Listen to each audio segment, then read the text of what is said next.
So, ayan guys, ito yung tinulungan ng MGI Manlalakbay at saka MGI Guardians sa charity. Yung isa, Punta na lang natin tayo.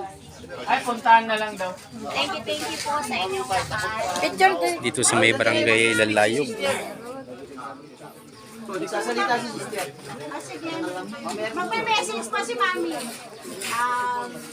Di ko po super overwhelmed po ako na binigyan niyo ako ng opportunity na tinulungan niyo yung anak ko. And may God bless you all. Ako yung mag-ibalo ng kanya tulong kanya anak. Thank you so much.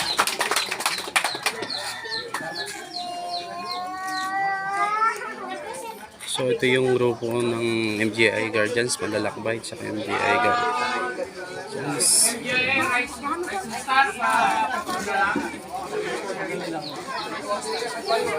Sabi